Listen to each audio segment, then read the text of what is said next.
So the Proverbs, what are they? Well, Proverbs refer to wisdom literature. It has a biblical basis in terms of the book of Proverbs in the Bible.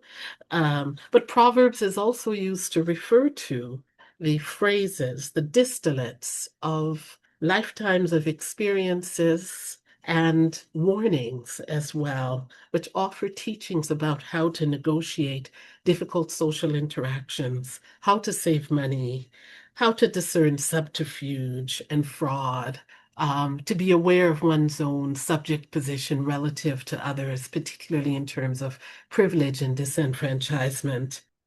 And in the Caribbean, they emerge from the life world of the enslaved and their descendants. As I mentioned at the beginning of my comments, I first learned Proverbs hearing them from my grandmother. These are some that are noted from a Jamaican context, but they also have their equivalents in Antigua and other Caribbean contexts. So let's go through them, shall we, in the time that we have remaining. So the first is rock stone a river bottom, the no sun hot, which means that the stone at the bottom of the river does not feel the sun's heat. It's a statement about privilege, right? Without understanding somebody else's circumstances, it's very difficult to have a sense of where they're at. The second, every mickle make a muckle. So it actually has a Scottish origin. We have it here in Patois, but the Scottish is money a mickle max a muckle. So it's the accumulation of experience. It's the evaluation of small efforts, which can then combine to become something great, something significant. So whether that is financial resources, a project, an artistic rendering, the building of a house, the building of community, every mickle make a muckle. So the effort matters and consistency and patience. The third one is about learning. Who can't hear must feel. So those who do not heed the warnings of their elders or those who have more experiences, they'll learn, but the learning is through their own experience, and it can be a harsh lesson of sufferation. Who can't hear must feel. When trouble take you, pick me shot fit you. So if you are in trouble, a child's shirt will fit. And the metaphor here is making do in very difficult circumstances.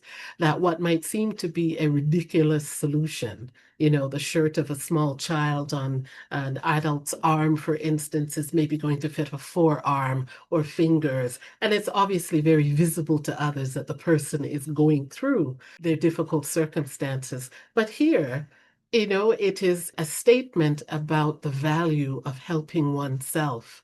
And it's an observation as well that what might be disregarded in more advantageous situations is what people will go to when times are difficult and hard. Wanty, wanty, can't getty, and getty, getty, no wanty. So those who want can't get, and those who have don't want what they have. So this is a statement that is, I think, about a lot of things, including, of course, desire. It's about power and privilege as well.